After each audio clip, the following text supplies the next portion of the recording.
Hi, welcome to Fiveable. I'm Carolyn Castellanos, and I will be your host today. Okay, make sure my screen is set up here. If you can go ahead and give me maybe a thumbs up in the chat to let me know that you can hear me, that would be great.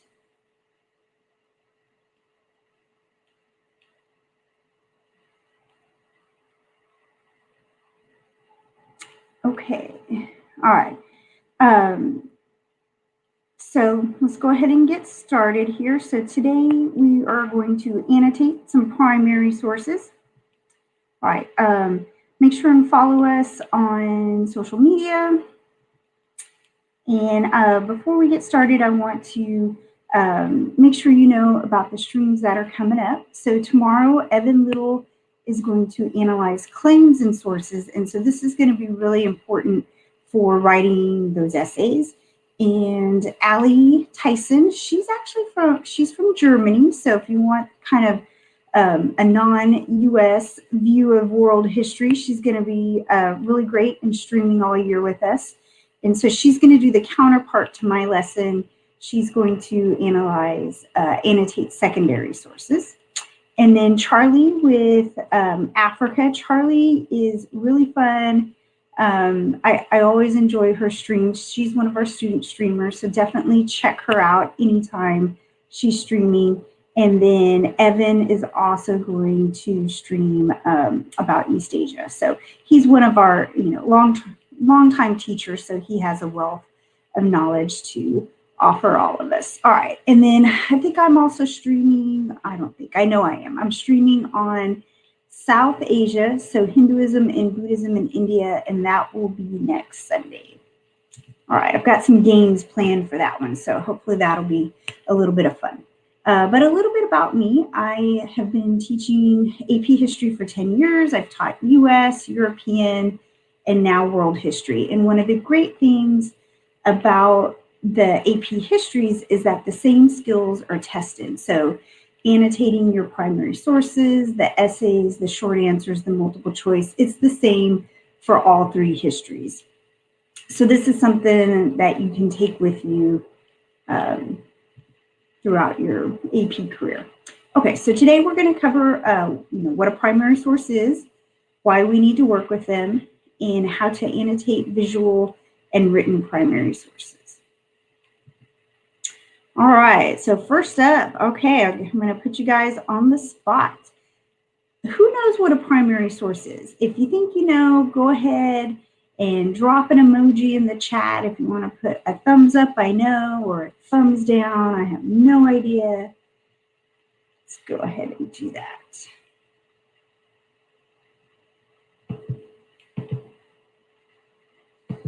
Okay. Looking for that chat. All right, okay. All right, so we've got, I know what they are. So, okay, so what is a primary source? So it's kind of just your basic definition. It's a firsthand source, right? It's an artifact from its time period. It's not something much later. And, it's coming from that time frame. It's original. So an encyclopedia, right, a Wikipedia article would be written about it much later. That would be a secondary source. Some examples are laws and newspaper reports. Anybody want to throw out in the chat some other examples? Any other examples of primary sources that you could think of?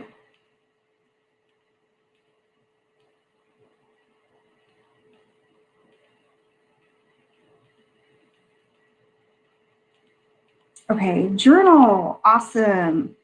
Okay, so a journal or a diary, photos. Okay, so we'll get to some. All right.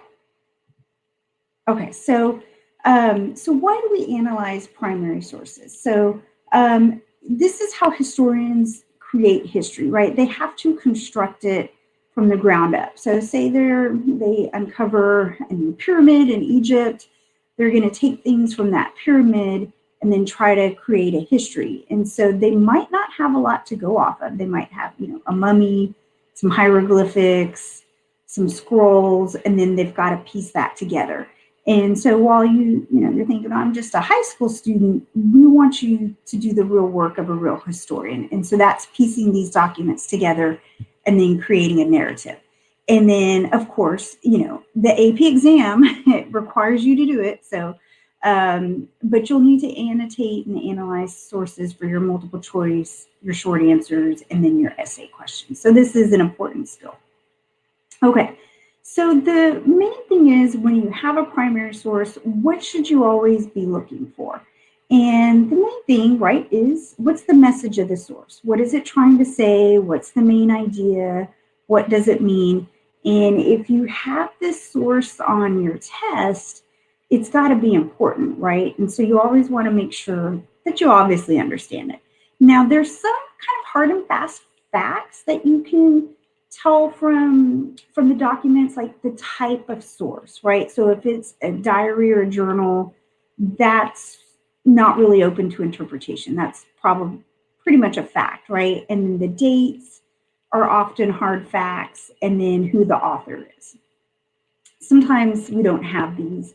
Now, some of the other really important skills you're going to need to learn how to do aren't as black and white, right? You might have to make inferences. So the historical context, so this would be the background. This is the time frame, what's going on at the time that this document was written or this, statue was carved. Who was it carved for? Who's the audience? What's the purpose of it? And that ties back to your main idea as well. And then whose point of view is it, right? Often things have two sides, a pro, a con, a positive and negative, whose point of view is being expressed there. Okay, so let's start with a familiar image. Everybody with me so far? Okay, let me know if at any time you have any questions. You can drop those in the chat, or you can do the ask a question. The chat I'll see a little bit easier. Okay, so let's start with a familiar image. So this poster, we probably see this all the time here, but the original poster said, "Keep calm and carry on."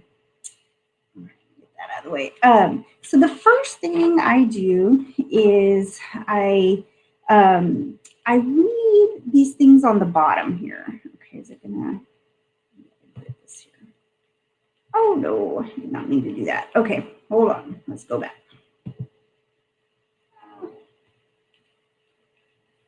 Okay, everybody see that again? All right, so you want to kind of look down here. Here's my pointer. Okay, look at what is written on the bottom. All right, and so what I usually do is I like to highlight, and so underline, it's poster. Okay, so I've got the source, designed by Great Britain. Okay, Great Britain's probably important, right? So here I've got part of the author in Ministry of Information. So we've got the author here, so I like to circle that. And then the date, 1939, I'll go ahead and circle that. Now, some teachers have a formula. You should circle action verbs. You should underline nouns or other things. You generally have to work really quickly when you're reading these. So I kind of underline things that are important and then circle the things that I think I'm going to use later or that go back to that audience, purpose, point of view, or context.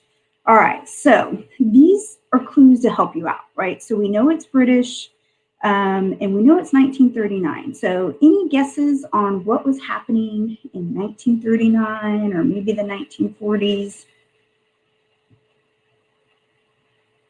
And we're going to use this for our context. All right, so you can drop that in your chat there. What might be happening? Okay, so the context, so in 1939 is when World War II starts, right? And so in the US, it starts a little bit later, but it's already going to be in full swing by 1939 in Europe. And so when we're thinking about those big key things, when we're looking at primary sources, context is a big one. So we see this poster all the time today. but it has a very different meaning today. So that's why the dates are very important. Okay, so we know it's World War II. So the next thing we want to look at would be the message, right? What is this poster trying to say? All right, so the message this one's pretty easy, right? Be calm, keep doing what you're doing. So why is this happening? Again, this is going to go back to the context. So if you know anything about World War II, you've probably heard of the Battle of Britain. This is when Hitler sent the planes to bomb London every night, virtually every night for months and months. The city was bombed and left in ruins in the morning. And so this poster was created to just, tell the people, be calm, keep doing what you're doing. Now, the carry on was part of our total war. So if you've covered this, great. If this is the first time you're hearing this, later in the year, this is really going to help you out. But we have this concept of total war where the entire country is involved in the war effort, right? And so soldiers would be fighting. Women were nurses, they were in the military, but women were also working in the war industries. They were growing food, right? People were growing food in the yards to save food for the troops abroad. And so the whole country was working. And so this was true in the US, and it was also true in Great Britain. And they wanted people to not panic. They wanted them to keep working as much as they could and stay calm. Okay. So down here I've highlighted Ministry of Information. So this is one of those government agencies handling the propaganda about the war, right? And trying to keep people, in the fight, right? Keep everyone on board. Okay, so next up, we're going to look at the purpose. So any ideas on the purpose of this one? So again, this one I think, wasn't too hard to figure out, right? And the purpose is to carry on, right? Keep everyone going. Okay, so the audience, again, not too difficult to figure out your audience here. So it's great. It's the citizenry, right? It's the people of Great Britain. The author is obviously Great Britain and the Ministry of Information, but your citizenry, right, is who we wanted to see this and, keep calm and carry on there. All right, sorry, just looking at my notes to make sure this flows well. Okay, next up is point of view. So POV I have for point of view.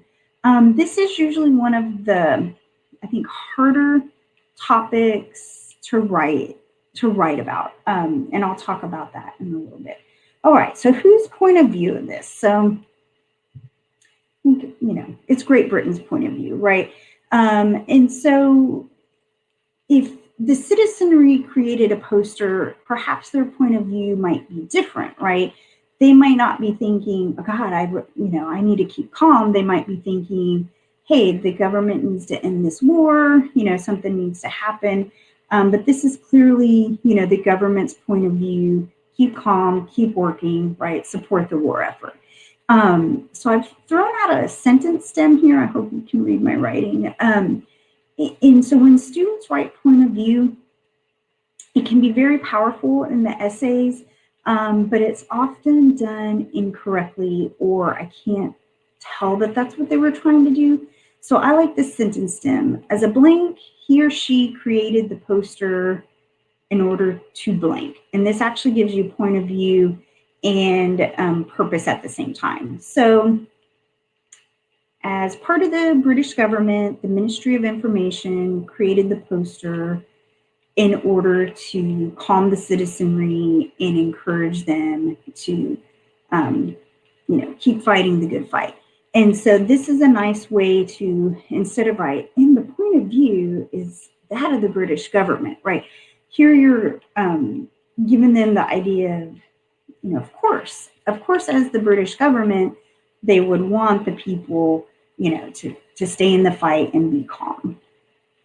Okay, if at any time you have any questions, let me know. All right, so let's try a little quiz here, all right? So this would be your first poll. So if you want to play along with me, this is going to be your document, and so it's polls 1, 2, and 3. So these would be the top 3. If you go slide over to the left of the chat, you'll see 3 questions here. All right, so we've got, let's do a little analysis first. All right, so this is another poster. When you ride alone, you ride with Hitler. Poster is by Weimar Purcell, 1943, printed by the United States government, printing office for the Office of Price Administration. All right, so go ahead and go on in to your poll and look at your first question. Okay, I'm going to go ahead and go in there with you. Okay, so the first question, the poster was created during which? Okay, making sure that question. Okay. Let's get back on track here. Okay, so let's see if we got the right answers here. All right, so the poster was created during which of the following events?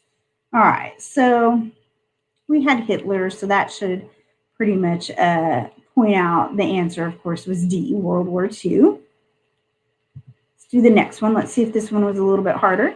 The poster was created in order to, so this is asking for the purpose of the poster. So this is one of my favorite World War II posters. The students usually get a really big kick out of this one. But why? So it's obviously a carpooling, right? Carpool. Okay, so encourage the men to enlist in the armed forces. No, pretty much is not saying that. Encourage women to work in the war industries. There's plenty of other posters for that. Encourage citizens to conserve resources. Yeah, maybe let's see what D is. Encourage discrimination and fear of German immigrants. Okay, well, not really. Okay, so this was definitely to conserve resources. And so during World War II, they wanted to conserve gas, rubber for tires. They had invented the Jeep, and they needed the rubber for the tires, gas, airplanes, scrap metal. And so this would obviously be the purpose of that one. Okay, one more. Okay, so this is often how College Board will do a point of view question. And sometimes they're a little tricky. Opposition to the ideas of the poster would have been led by. Okay, so opposition to the ideas of the poster. So the poster is promoting carpooling. So who would be opposed to carpooling? A, American car manufacturers. That sounds pretty good, but let's check the other choices. German immigrants, probably not. The military, probably not. And war goods manufacturers. Probably not on this one either, because they're not real concerned if you buy a new car, right? They want the military's buying their war goods. So again, this has to go back to that conservation of materials. So American manufacturers would be the most upset about that. And so this is kind of that point of view question. All right, great. Okay, let's try another one. All right, so this one let's do together. So this document's a little bit different. Again, before reading any of this, I go back and look at this kind of outside information. And so this is always helpful. The Law Code of Hammurabi, Mesopotamia, circa 1750 BC. Okay, oh, there I did all my annotations. We'll come back. So I usually, will circle law code so I know the type of document. I know who Hammurabi is. As a student, you might not know, but he sounds important, right? So he's the king. And then Mesopotamia is what we generally have, that cradle of civilization in kind of the Middle East. Okay, in 1750 BCE, this is early, right? So this is early. Okay, so again, I just go through here and kind of circle and underline important words. So let's see what is in this law code. If anyone steal the property of a temple or of the court. All right, so I'm underlining, okay, stealing is probably bad. in a temple or the court. So it's not exactly if you steal from a religious temple or the court, meaning the government, that seems to have a difference. It's not exactly talking about stealing from a person. He shall be put to death. Ooh, death. Let's circle that one. And also, the one who receives the stolen thing from him shall be put to death. Okay, this is pretty severe, right? So if you steal from a temple or the court, you're put to death. Whoever buys that from you or you sell it to shall also be put to death. Okay, I'm not sure I want to live in this place. Rule number 195. If a son, so I'm going to go ahead and strike that, strike his father. Okay, so if you slap your dad, his hand shall be hewn off. All right, so your hand gets cut off. Okay, again, on the severe issue, okay, 196. If a man put out the eye of another man, his eye shall be put out. Okay, so if you poke out someone's eye, you're going to lose your eye. I know this is where we get the eye for an eye concept. So it actually comes from Hammurabi's code. All right, so you take my eye, your eye will be taken. Okay, this one's also really interesting. If a builder build a house for someone and does not conduct it properly, and the house which he built fall in and kill its owner, then that builder shall be put to death. Okay, so keywords, house, death. Okay, so contractors need to build really nice houses that don't fall over. But again, if something that you build, house or some other product, causes harm to someone, you will be put to death. Okay, so this is basically how I'll have my students annotate these documents. Now, I know some teachers will do a color coding, those pens where they've got the 4 colors, and so they'll do, purpose and red, point of view and green or whatnot. But on the AP test, you get a pencil for the multiple choice and blue or black ink for the essays. So I don't recommend the color coding. Oh, okay, I gave that one away. So if we're looking back at the main things to look for, first one is context. And so Mesopotamia, right? This is going to go back to those river valley civilizations, right? Some of those first civilizations where they're establishing kind of the rules. And so now I know from my teacher friends, it's about 50-50. Some have started with the river valleys, kind of keeping the curriculum the same. About the other half have started at the year 1200 with the new modern world history curriculum. So I think whatever works for you, works for you. So if you're covering this, awesome. I also thought this was an easy enough article that if you're not covering this, you might not get the contextualization, but you should get the other elements. But so river valleys, we know when societies come together and you start to have a lot of people in one place, suddenly you need laws. When you're in a nomadic band of tribal people that are all related to each other, you don't steal from your aunt, right? You don't harm your uncle. But when you start to have thousands of people that you don't know, you start to need some rules and some laws. And okay, so we'll go with that. Okay, so what are we thinking on the message of this one? Get my notes down here. Okay, so this one was that eye for an eye law, right? So the message is laws are going to be harsh, right? They're going to be harsh. We want to keep, people in check, right? We want people to feel safe. If you are covering these earlier river valleys, is this similar to maybe a law code in another place?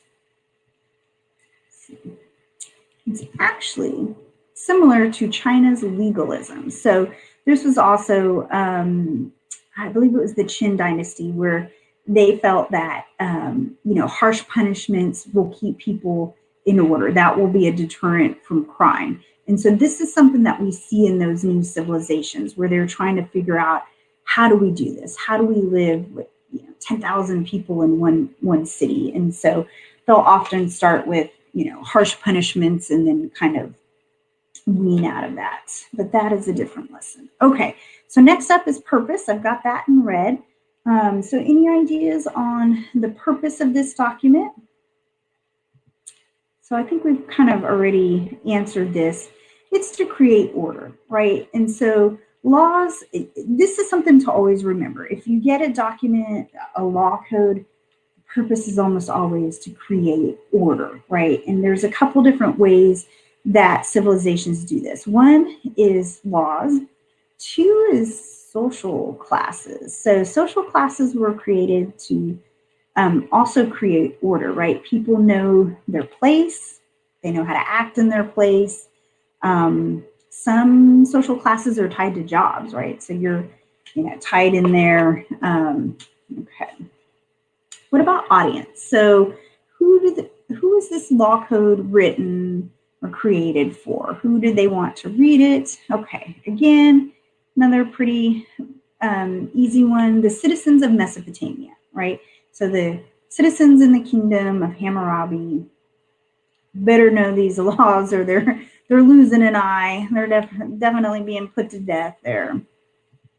Okay, and then the point of view. All right, so I think I extended the sentence stem here.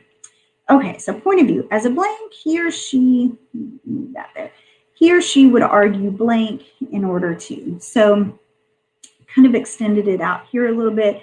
So I would put, so who's Hammurabi? He's the king, right? So as a ruler, Hammurabi would argue the people need strong laws in order to keep them in check or in order to keep, law and order, the citizens safe, something like that. So that's definitely how I would go with that one. Okay, are you ready for another quiz? Let's do it. All right. Okay, so this is our document here. And then if you want to go into the poll, it will be the 4th and the 5th poll. So if you want to go check those out. So 4th and 5th. All right, okay. So the Book of the Dead, ooh, that sounds really scary. A guide for use in Egyptian afterlife. Interesting, a guide. So right here, this is telling you the purpose, right? It's a guide for use in the Egyptian afterlife. So when you're dead, when you're in heaven, right? So man, when my students, they want to skip through and not read these, I'm like, the answer was right there. So I can never stress that enough. Okay, and then we've got dates written between 1567 to 1085 BCE. So this is similar time frame to Hammurabi's code. So this is your contextualization is still going to be that River Valley time. Okay, what does it say? Hail, great God, I have come before you so that you may bring me to see your perfection. Okay, so I'm imagining standing at the pearly gates, right? I've died, I've come before you. I want you to see my perfection. And so it goes on to say, I've not done any evil. I have not slighted a servant to his master. I have not caused affliction, so I haven't hurt anyone. I have not caused hunger. I have not caused grief. I have not killed. So if we go back, it's a guide, right? So these are almost like your commandments, right? These are, and so I think he's trying to prove kind of his worth, right? And get into heaven or the afterlife. Okay, let's see our quiz questions here. All right, which of the following describes the historical context of the document? A, most humans practice a nomadic life and migrate in search of food. So would this be the historical time frame? I'm not sold on that one. B, the creation of sedentary civilizations along river valleys. That sounds pretty good, but let's check the other choices. The growth of vast empires, trade, and cultural achievements. I don't think we're quite there yet. And then a second wave of empires, expanding trade networks and technological innovations. Okay, so I'm going to narrow this down to the River Valley civilizations, which I'm sure you did as well. Okay, let's see. Which of the following describes the purpose of the Book of the Dead? Which I know we kind of already answered this, so hopefully you all got it right. The text is a law code. Okay, that was the other document, so not that one. The text is the beginning of the literary genre of horror. This might be true, but they considered it a very religious text, so we don't want to kind of stomp on their religion there. The text is a guideline for entering a pleasant afterlife or heaven. Okay, I believe the title there already helped us out with that. So I'm going to go with C, but let's just make sure it's not D. The text is merely a poem created for pleasure reading. Okay, so on your AP test, you're never going to have, it's never going to be this, right? There's always some purpose to the document.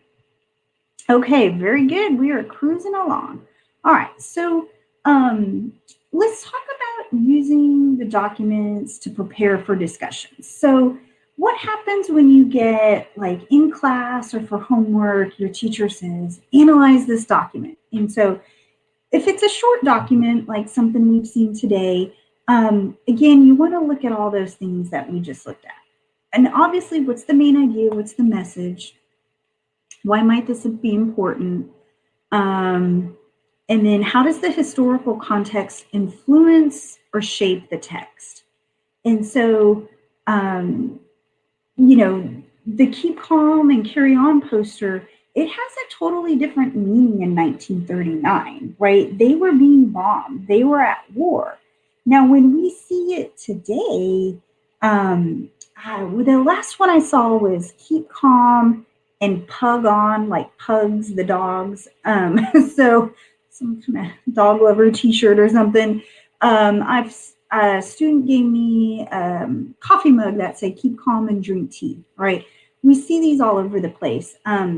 But what time frame this poster is making a comeback in, you know, it gives it a very different meaning. So I think that could be a really good way to set this up in your class if you're a teacher, to use that poster there. All right, so okay, so, you know, things have different meanings in different time frames, right? All right, who is the audience and why? And so these are really good to think about if you're a student when you're looking at the documents. If you're a teacher, these are good kind of, you know, stimulating questions to give your students while they're working with documents. What is the purpose always, right? Why was it written? And everything's going to be written with a purpose here. What point of view is expressed in the document? So which side of the argument is it promoting? I have this notes on bias. Okay, so I'm biased about bias. So in reading the essays of my own students and also for College Board, right, doing the AP reading, I see a lot of essays that say, and the author had bias, or there was bias in the document. Well, okay, so what? What does that mean? What was the bias, right? And so bias, everything has bias, right? We're all shaped by our context, our background. So I just don't see students going far enough with that. They're not telling me what it is. And they think that they're giving me the point of view, but they aren't. So that's why I like those sentence stems that I put in here earlier. It's a sure way to show, okay, you're getting at point of view without writing in the point of view is. Now, so yeah, so what is that bias? So if we're going to go back to World War II, you know, is it the German point of view or the British point of view or the citizens, right? And so all of those players have a different bias, right? They have a different kind of takeaway, but you need to spell that out, right? That, okay, it's from perhaps the German point of view, so of course they're pro-war, blah, blah, blah, blah, blah. Okay, and let me know if you have any questions. All right, so, and those are the really good things that are gonna help you with these documents, getting ready for a discussion. These are the kind of things your teachers are going to ask you. Okay, so in class or homework, if you get 2 documents, all right, so you want everything on the last slide, right? Do I understand it? What's the purpose, the audience? Now, you might not be able to answer everything. Like, you might be a little weak on the contextualization, right? Like, how does the time frame really influence this? And sometimes, I'll give my students documents and it's a new unit, right? We haven't discussed the time frame, and that's okay. But if you ask your teacher, so what is the historical framework, right? What's the contextualization with this document? She's going to be so impressed and so glad you asked that question. Okay, so now if you get 2 documents, so you want all of those things, but 2 are probably going to signal some kind of comparison, right? So you want to point out similarities and differences. So you might get, a document about Han China and the Roman Empire, and they're probably going to ask you some kind of comparison or contrast questions. And so think about that. That's often what we do with 2 documents. And then you might have opposing viewpoints, right? So you might have a pro-slavery document and then an anti-slavery document. And so, the teacher wants you to draw out why they're different and how they're different. Okay, is this making sense here? All right. Okay, preparing for discussions if we also have a longer document. All right, so if your teacher gives you something that's a page or 2 or 3 pages, you're probably going to end up having what we call a Socratic circle or a debate or some kind of long discussion. And these, I love these. These are fun. And so my students often get the document and they're like, what? I have to read all this? You need to read it, but let me give you some pointers on how to read it. And so these debates, they really want you to, chime in and use that document and think about when you debate, you're not debating as yourself, right? I'm not debating as Carolyn. Let's say our debate is, should the United States declare independence from Great Britain? I might be debating as an English person in 1776 or as, American colonial in 1776. Okay, so what do I have here? So when I give these, it's always 2 opposing viewpoints, right? Or there might be multiple viewpoints. It might be something else where there's not exactly multiple viewpoints, but generally kind of controversial enough to where you're thinking of the other side. And so, yeah, we'll go with that. Okay, so what do we need to be able to do? If there are 2 viewpoints, you want to be able to answer how the author's situation or context shapes his point of view. So if we go back to, is maybe this debate over slavery, right? So if you have a slave owner in the Caribbean making lots of money off sugar, his point of view is going to support slavery. But if you have a slave or a former slave or even, say, maybe a Catholic missionary, they might have they will have a different point of view, right? And so you want to be able to point out what is it about that person that shapes his point of view. Now, if you're getting ready for a debate, your teacher is going to give you an essential question, right? So there's going to be a big question. So let's keep with should America declare independence?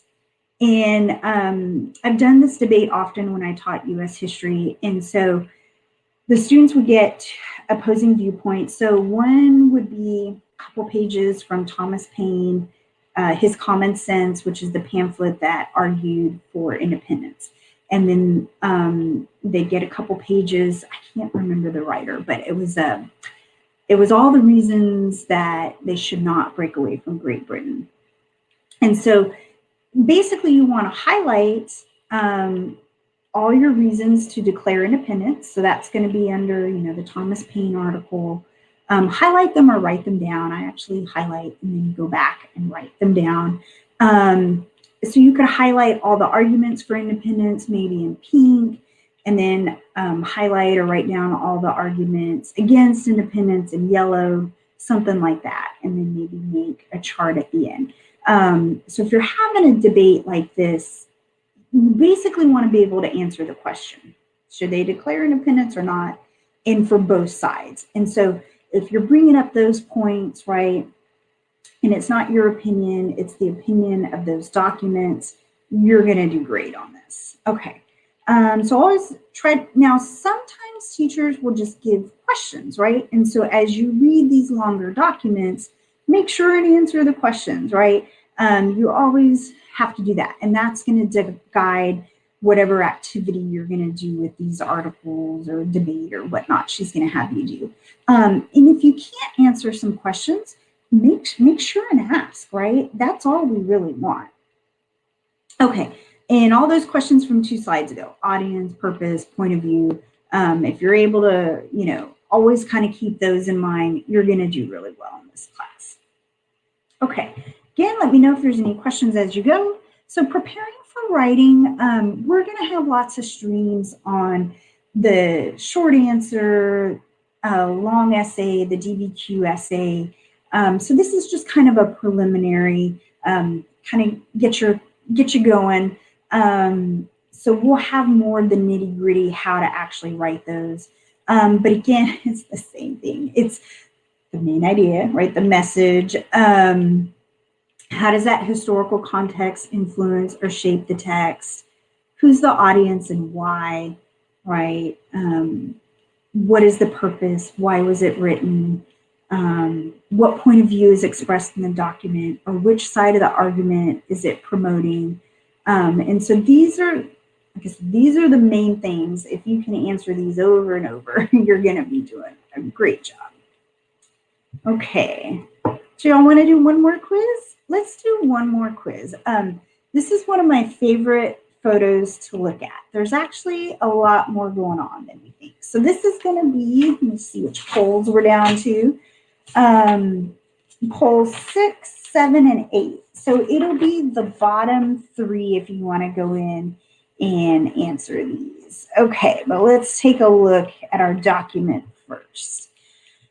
I think I need to have y'all answer these on your own.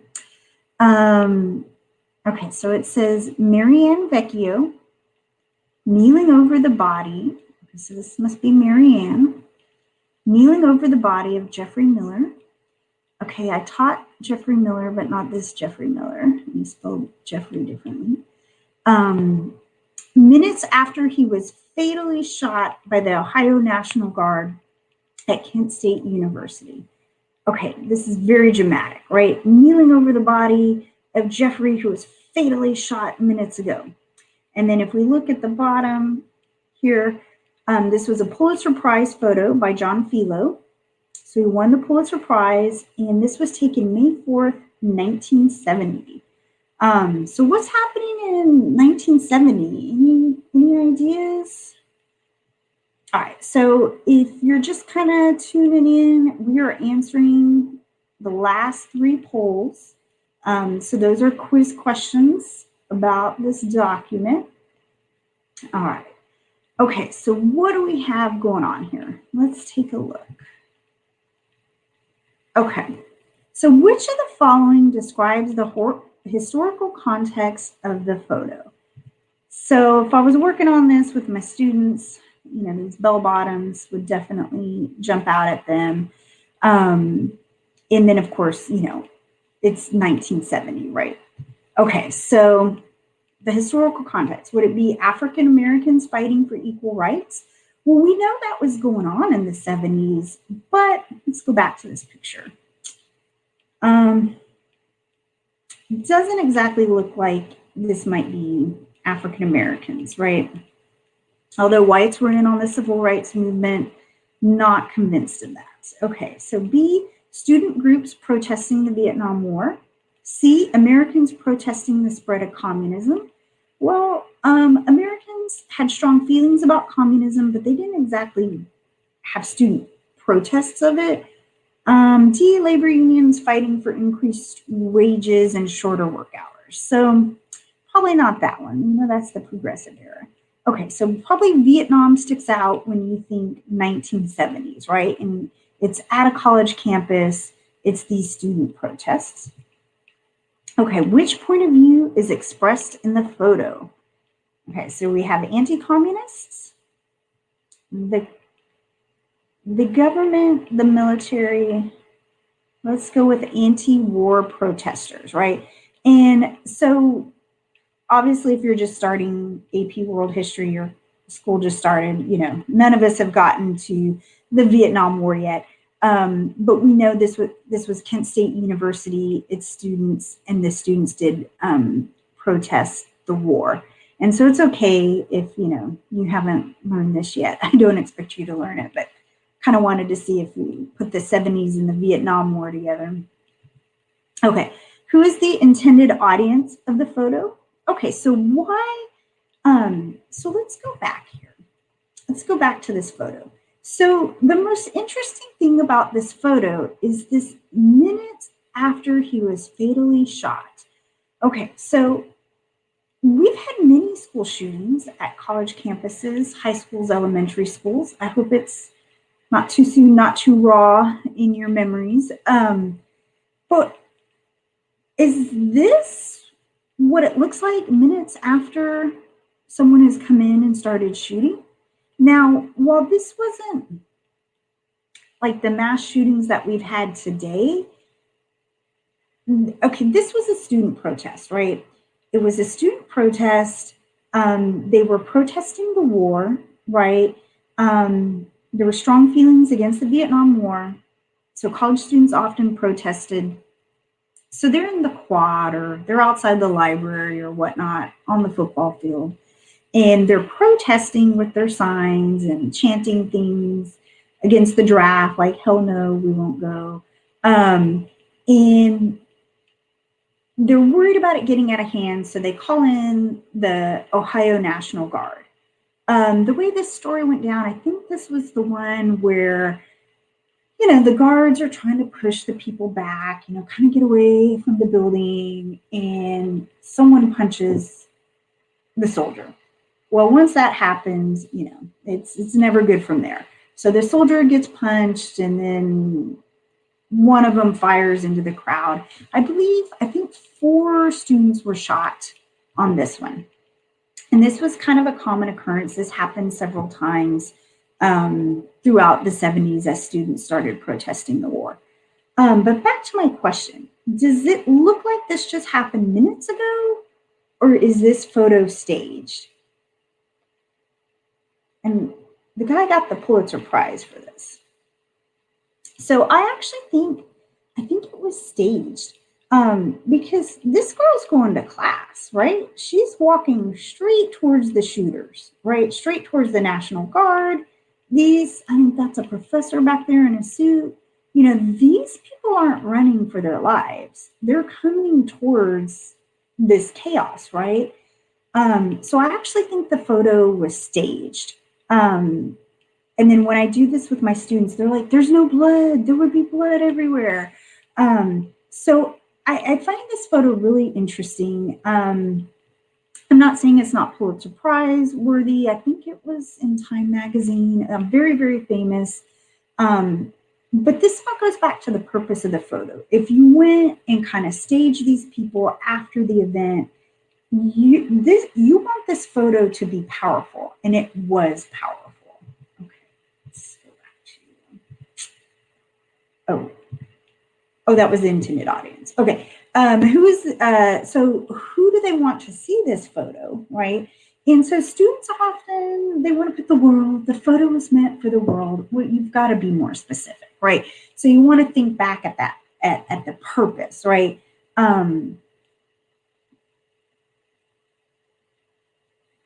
Did we answer? I can't remember which one of these answered. The context, okay, we've got the Vietnam War, and then the point of view is the anti-war protesters. Okay, and then the audience. So who do they want to view this? A, U.S. citizens of voting age?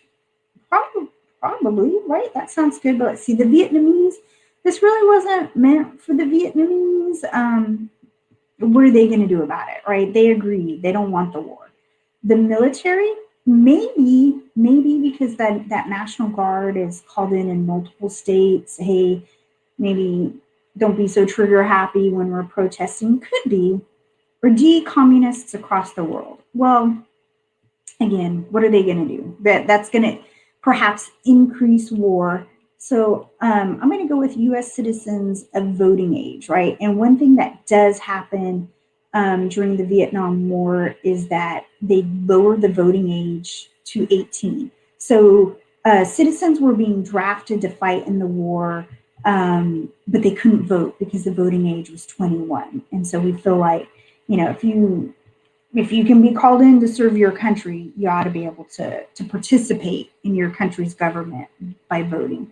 And so I think it's really powerful that this was staged and people never question it, right? I think today we're much more savvy about questioning photos, the news, right? All the fake news and stuff like that. And the fact that, we've got the internet and Photoshop and we can kind of manipulate those things. Whereas in the 70s, it was not so easy. Okay, all right. Well, are there any questions? All right, so I'm going to kind of stay here for a minute and kind of ramble on. But if you have questions, you can put those in the chat.